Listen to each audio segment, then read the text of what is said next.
Big ಬಾಸ್ಗೆ ಸಂಬಂಧಪಟ್ಟ ಹಾಗೆ major development ಒಂದಾಗಿದೆ. ವೀಕ್ ಅನ್ಕೊಂಡಿದ್ದ ಸ್ಪರ್ಧಿಗಳಿಗೆ ಶಾಕ್ ಮೇಲೆ ಶಾಕ್ ಎದುರಾಗಿದೆ. ಪಿಕ್ಚರ್ ಬಾಕಿ ಹೈ ಎಂದ ಹನುಮಂತು. ಹಾಗಾದ್ರೆ ಹನುಮಂತು ಹಂಗಂದಿದ್ದೇಕೆ? ಜೊತೆಗಿದ್ದ ಕಂಟೆಸ್ಟೆಂಟ್ಗಳಿಗೆ ಆತಂಕ ಶುರುವಾಗಿದೆ. ಮುಗ್ಧತೆಯಿಂದಲೇ ಮನೆ ಮಾತಾಗಿದ್ದ ನ್ಯಾಚುರಲ್ ಸ್ಟಾರ್ ಹನುಮಂತು ಉತ್ತರ ಕರ್ನಾಟಕದ ಹುಲಿ, ಅಭಿನಯ ಚತುರ, ಪದಕಟ್ಟಿ ಹಾಡೋ ಕೋಗಿಲೆ ಎಂದು ನೆಟ್ಟಿಗರು ಕಾಮೆಂಟ್ ಬಾಕ್ಸ್ನಲ್ಲಿ ಹಾಕ್ತಿದ್ದಾರೆ.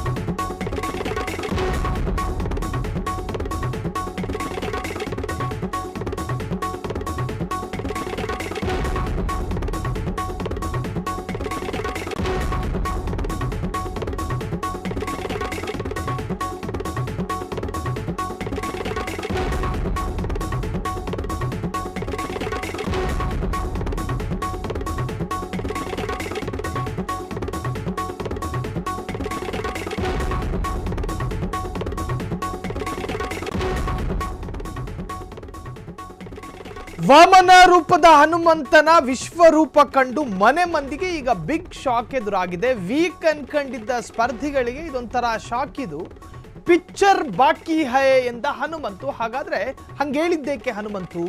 ಜೊತೆಗಿದ್ದ ಕಂಟೆಸ್ಟೆಂಟ್ಗಳಿಗೆ ಈಗ ಆತಂಕ ಶುರುವಾಗಿದೆ.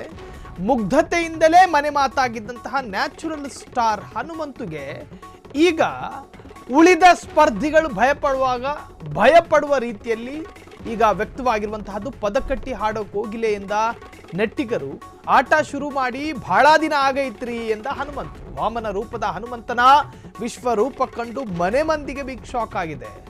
ಹಂಗೇಳಿದ್ದೇ ತಡ ಪ್ರತಿಸ್ಪರ್ಧಿಗಳಿಗೆ ತಳಮಳ ಶುರುವಾಗಿದೆ. ಆಟ ಶುರು ಮಾಡಿ ಬಹಳ ದಿನ ಆಗೈತ್ರಿ ಅಂದ.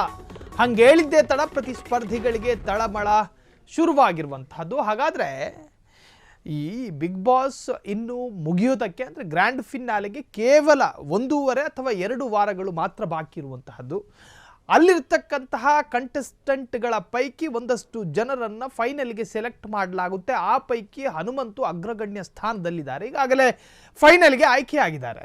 ಸೊ ಈ ಫೈನಲ್ನಲ್ಲಿರ್ತಕ್ಕಂತಹ ಕಂಟೆಸ್ಟೆಂಟ್ಗಳ ಆಟ, ಅವರ ಟಾಸ್ಕಿನ ಗೆಲುವು ಮತ್ತು ಅವರ ಟಾಸ್ಕ್ ಆಡುವಂತಹ ರೀತಿ ಮತ್ತು ಆ ಒಂದು ಟಾಸ್ಕನ್ನು ಹೆಂಗೆ ಮೆಚೂರ್ಡ್ ಆಗಿ ನಿಭಾಯಿಸ್ತಾರೆ ಎನ್ನುವಂಥದ್ದು ಎಲ್ಲವೂ ಕೂಡ ಕೌಂಟ್ ಆಗುತ್ತೆ. ಜೊತೆಗೆ ಜನರ ಮತ ಅಂದರೆ ಜನರ ವೋಟ್ ಕೂಡ ಅದಕ್ಕೆ ಕೌಂಟ್ ಆಗುತ್ತೆ. ಹಾಗಾಗಿ ಆ ಮಾನದಂಡದಲ್ಲಿ ಅಥವಾ ಆ ಅರ್ಹತೆ ಯೋಗ್ಯತೆಯ ಆಧಾರದಲ್ಲಿ ಅವರಿಗೆ ಗೆಲುವು ಸಿಗುವಂತಹದ್ದು. ಇದೆಲ್ಲದರ ನಡುವೆ ಹನುಮಂತು ಆತನಿಗೆ ಕೊಡಲಾಗುವಂತಹ ಟಾಸ್ಕ್ಗಳನ್ನು ಮೆಚೂರ್ಡ್ ಆಗಿ ನಿಭಾಯಿಸ್ತಾನೆ. ಆತ ಒಬ್ಬ ಹಳ್ಳಿ ಹೈದ, ರೂಪದಲ್ಲಿ ಹಳ್ಳಿ ಹೈದ, ಆತನ ವೇಷಧಾರಣೆಯಲ್ಲಿ ಥೇಟ್ ಹಳ್ಳಿ ಹೈದ. ಆದರೆ ಆತ ಆಟವೂ ಕೂಡ ಅಷ್ಟೇ ದುರ್ಬಲವಾಗಿ ಆಡಬಹುದು ಅಂತ ಅನ್ಕೊಂಡಿದ್ದಂತಹ ಪ್ರತಿಸ್ಪರ್ಧಿಗಳಿದಾರಲ್ಲ, ಶಾಕ್ ಆಗಿದ್ರು. ಟಾಸ್ಕನ್ನು ಚೆನ್ನಾಗಿ ನಿಭಾಯಿಸ್ದ. ಆತ ಮಾತಾಡುವಂತಹ ಮಾತು ಕೂಡ ಹಿಟ್ಟಾಗೋದಕ್ಕೆ ಶುರುವಾಯಿತು. ಆತನ ಹಾಡುಗಳು ಕೂಡ ವೈರಲ್ ಆಗೋದಕ್ಕೆ ಶುರುವಾಯಿತು. ಜನರಿಗೆ ತೀರಾ ಹತ್ರ ಆದ. ನೀನು ದುರಹಂಕಾರ ತೋರಿಸ್ಬಿಟ್ಟು ಜನರ ಮನಸ್ಸು ಗೆಲ್ಲಕ್ಕಾಗಲ್ಲ. ನೀನು ದಾರ್ಷ್ಟ್ಯತನವನ್ನು ಮೆರೆದು ನೀನು ಜನರನ್ನು ಅಥವಾ ಅಟ್ರಾಕ್ಟ್ ಮಾಡೋದಕ್ಕಾಗಲ್ಲ. ಟಾಸ್ಕ್ ಅನ್ನೋದನ್ನು ಟಾಸ್ಕ್ ರೂಪದಲ್ಲೇ ಅದನ್ನು ಸ್ವೀಕರಿಸಬೇಕು.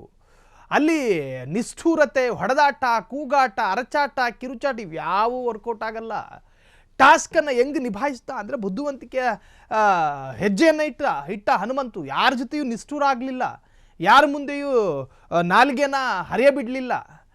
ನಾಲಿಗೆ ಉದ್ದಾನೆ ಹನುಮಂತದು, ನಾಲಿಗೆ ಉದ್ದಾನೆ, ಬಾಯಿ ಬಿಟ್ಟರೆ ಮಾತನಾಡ್ತಾನೆ ಮನುಷ್ಯ. ಆದರೆ ಕಂಟೆಸ್ಟೆಂಟ್ಗಳ ಜೊತೆ ಹೆಂಗೆ ವರ್ತಿಸಬೇಕು ಎನ್ನುವಂತಹದ್ದು ಆತನ ಮುಗ್ಧತೆಯ ಅನುಭವ ಆತನಿಗೆ ಕಲಿಸಿದೆ. ಆಗ ಆತನ ಸಂಸ್ಕಾರವೇ ಮುಗ್ಧತೆ ಆಗಿರೋದ್ರಿಂದಾಗಿ ಜನರ ಜೊತೆ ಬೆರೆಯುವಾಗ ಆತ ಯಾರಿಗೂ ಇರಿಸು ಮುರಿಸು ಉಂಟಾಗೋದಿಲ್ಲ, ಜನರನ್ನು ನೋಯಿಸೋದಿಲ್ಲ. ನಗರದಲ್ಲಿ ಬೆಳೆದಂಥ ಹುಡುಗರು 10 ಮಾತಾಡಬೇಕಾದ್ರೆ 9 ಮಾತು ಎದುರಿದ್ದವ್ರನ್ನ ಉದ್ರೇಕ ಮಾಡುತ್ತೆ, ಅಂದರೆ ಅವ್ರನ್ನ ಟ್ರಿಗರ್ ಮಾಡುತ್ತೆ. ಆದರೆ ಹನುಮಂತು 1000 ಮಾತಾಡಲಿ, ಅದರಲ್ಲಿ 900 ಮಾತುಗಳು ಜನರನ್ನು ಗೆಲ್ಲೋ ಥರನೇ ಇರುತ್ತೆ. ಈ ಉದಾಹರಣೆ ನಿಮಗೆ ಅರ್ಥ ಆಗಿರ್ಬೋದು. ಒಟ್ಟಾರೆ ಈಗ ಮೊನ್ನೆ ಸುದೀಪ್ ಬಂದಿದ್ದರು. ಸುದೀಪ್ ಸ್ಪರ್ಧಿಗಳ ಜೊತೆ ಮಾತನಾಡ್ತಿರುವಂತಹ ಸಂದರ್ಭದಲ್ಲಿ ಹನುಮಂತು ಹೇಳಿದಂತಹ ಒಂದು ಮಾತು ಈಗ ಪ್ರತಿಸ್ಪರ್ಧಿಗಳಿಗೆ ನಡುಕ ಉಂಟು ಮಾಡಿದೆ. ಖೇಲ್ ಬಾಕಿ ಹೈ ಎಂದಿದ್ದೇಕೆ ಹನುಮಂತು? ಆಟ ಪದಕಟ್ಟಿ ಹಾಡೋ ಕೋಗಿಲೆನ ಕೆಣಕಿದ್ರ ಹಾಗಾದ್ರೆ ಪ್ರತಿಸ್ಪರ್ಧಿಗಳು? ಹಳ್ಳಿ ಹೈದನನ್ನ ಕೆಣಕಿ ಕೆಟ್ರ ಸಹಸ್ಪರ್ಧಿಗಳು.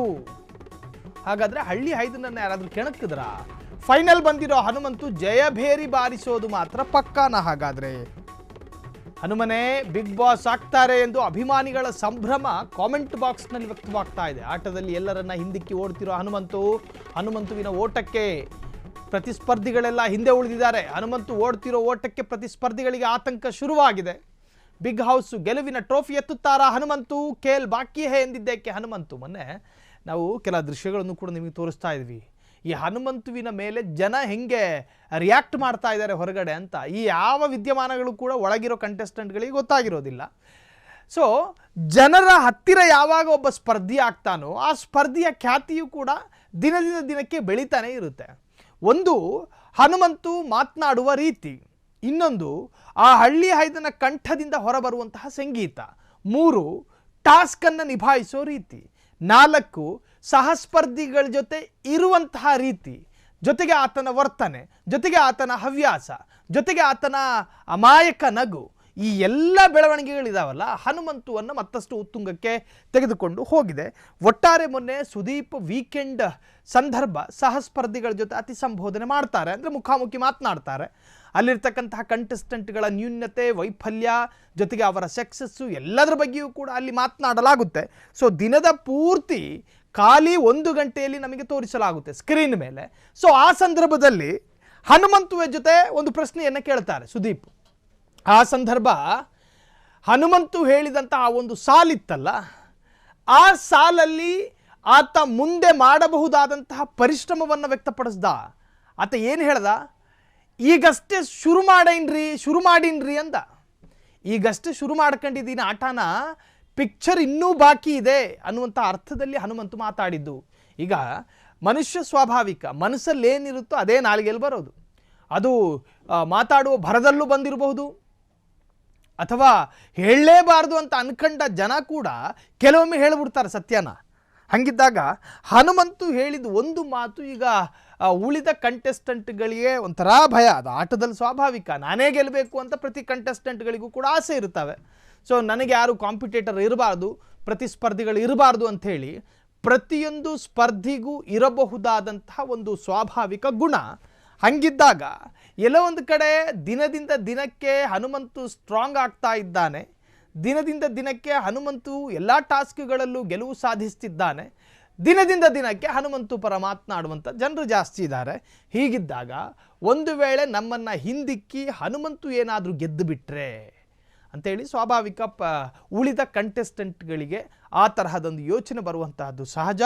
ಆ ಹೊತ್ತಲ್ಲೇ ಈಗಷ್ಟೇ ಶುರು ಮಾಡಿನ್ರಿ ಆಟನ ಅಂತ ಹೇಳಿದ ಮಾತಿತ್ತಲ್ಲ, ಅದು ಉಳಿದಂತಹ ಕಂಟೆಸ್ಟೆಂಟ್ಗಳನ್ನು ಒಂದರ್ಥದಲ್ಲಿ ವೀಕ್ ಮಾಡಿದ್ದು ಕೂಡ ಸುಳ್ಳಲ್ಲ. ಪದಕಟ್ಟಿ ಹಾಡೋಕೆ ಹೋಗಿಲೇನಾ ಕೆಣಕಿದ್ರ ಹಾಗಾದರೆ ಪ್ರತಿಸ್ಪರ್ಧಿಗಳು ಅಂತ ಕಾಮೆಂಟ್ ಹಾಕ್ತಿದ್ದಾರೆ. ಹಳ್ಳಿ ಹೈದನನ್ನ ಕೆಣಕಿ ಕೆಟ್ರ ಸಹಸ್ಪರ್ಧಿಗಳು. ಫೈನಲ್ ಬಂದಿರೋ ಹನುಮಂತು ಜಯಭೇರಿ ಬಾರಿಸಿಯೇ ತೀರ್ತಾರಾ? ಹನುಮನೇ ಬಿಗ್ ಬಾಸ್ ಆಗ್ತಾರೆ ಎಂದು ಅಭಿಮಾನಿಗಳ ಸಂಭ್ರಮ ಕೂಡ ಎಡಬಿಡದೆ ವ್ಯಕ್ತವಾಗ್ತಾ ಇದೆ. ಆಟದಲ್ಲಿ ಎಲ್ಲರನ್ನ ಹಿಂದಿಕ್ಕಿ ಓಡ್ತಾ ಇರುವಂತಹ ಹನುಮಂತು ಓಡ್ತಿರೋ ಓಟಕ್ಕೆ ಪ್ರತಿಸ್ಪರ್ಧಿಗಳಿಗೆ ಆತಂಕ ಶುರುವಾಗಿದೆ. ಹಾಗಾದರೆ ಬಿಗ್ ಬಾಸಿನ ಈ ಸೀಸನ್ನಿನ ಕನ್ನಡದ ಅತ್ಯಂತ ದೊಡ್ಡ ರಿಯಾಲಿಟಿ ಶೋ ಬಿಗ್ ಬಾಸಿನ ಈ ಸೀಸನ್ನ ಬಿಗ್ ಬಾಸ್ ಯಾರಾಗ್ತಾರೆ? ಹನುಮಂತುನ, ತ್ರಿವಿಕ್ರಮ, ಉಳಿದ ಕಂಟೆಸ್ಟೆಂಟ್ಗಳ? ಹಾಗಾದರೆ ಹನುಮಂತುವಿನ ಮೇಲೆ ಅಥವಾ ಹನುಮಂತೇ ಗೆಲ್ಲಬೇಕು ಅಂತ ಹೇಳಿ ಕೆಲ ಭರವಸೆ ಮತ್ತು ಕೆಲವರ ಹಾರೈಕೆಯೂ ಕೂಡ ವ್ಯಕ್ತವಾಗ್ತಾ ಇದೆ.